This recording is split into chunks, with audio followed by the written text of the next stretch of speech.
Marshall, you've had quite an interesting journey into broadcasting. Could you tell us a little bit more about it and how you got to where you are now? I've always been into sport and loved sport my whole life. I still see it as part of my lifeblood, but I never envisaged when I was at university or college being a broadcaster.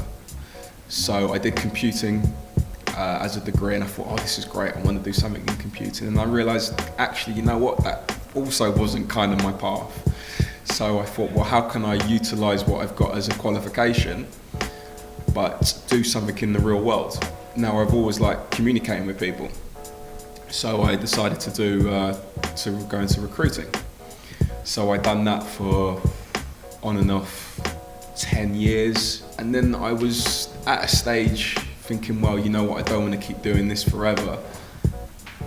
And so I had, as I mentioned, an astrology reading, and I was told I should broadcast, and I laughed about it. And I thought, well, at my age, I don't really want to go back into university, you know, I've got different priorities now. So I thought, let me just try and get onto some courses and see if I can pick up some skills quickly, learn how to, you know, broadcast live, working with auto cues, earpieces, hundreds of people shouting down in your ear, doing voice pops outside, live broadcasting, that stuff. And from there I thought, right, I just got a network.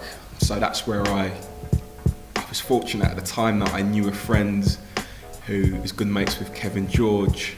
Having spoken to Kevin, he introduced me to Leon and told me about BCOMS group. And I thought, you know what, this is a good way in. I need to somehow try and network. And it was from that I was going to regular events, speaking to people, networking.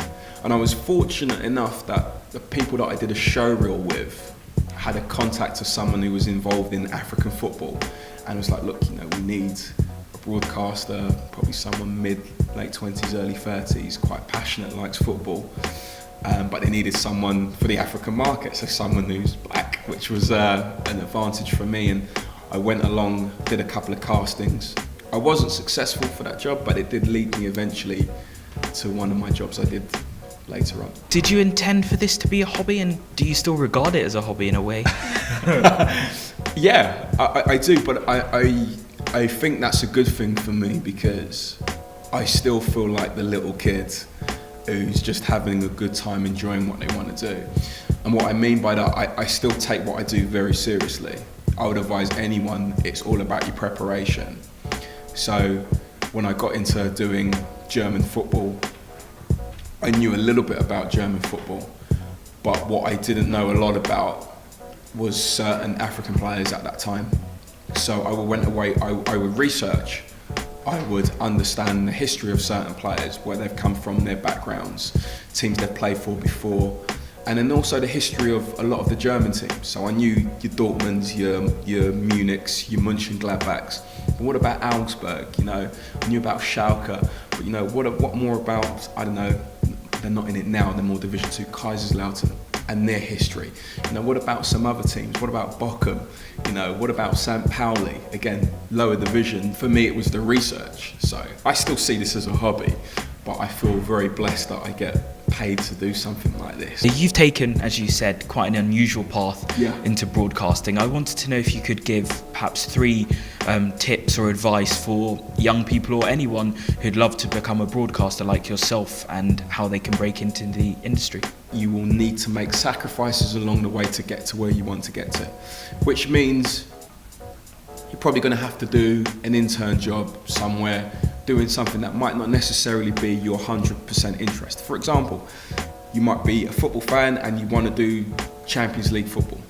But you know what? It's a cold Tuesday night and there's a National League Vanarama game happening at Dulwich, or I don't know, somewhere, Lincoln are playing, and you've got to go up there and cover the game. That's the kind of attitude you need to show, willingness to be like, yeah, I'm going to go there and I'm going to treat this as if I'm at the Champions League final, because that's where your apprenticeship is. So I think that's very important. 2 is perseverance. You will get rejected. One of the best gifts you can get is rejection. And why? Is because it will build you. It will make you stronger. And the 3rd thing I would say is networking. you need to do whatever you can to get to places, to network, and look your best, which means look good, smell good, make the appearance. Don't just come in a pair of jeans and trainers, you know. And I'm not to say that it's wrong, it's not, but don't give people the opportunity to judge you wrongly. You know, you never get a second chance to make a first impression. So if you know you go into, there's a chance you might bump into Andy Cairns at Sky Sports, or someone at BT Sport, you know, or whoever. That 30 seconds or minute that you're gonna get, make sure when they look at you, they see your passion, they see you're serious, and they can see you know how to present yourself. You want to leave a lasting impression on whoever it is you speak to. And if you do speak to them and you say, I'm going to email you, sir, ma'am, when you get home that night or the next night, make sure you email them, make sure you get in contact with them. You know, it really is up to you when you network, and no one's going to hand it to you. But if you do get in and you do speak to these people and they do give you the opportunity, you grab it with both hands. Thank you ever so much for your time, Marshall. Thank you. Absolute pleasure, Shanti. Absolute pleasure. Cheers, man. Thank you. Cheers.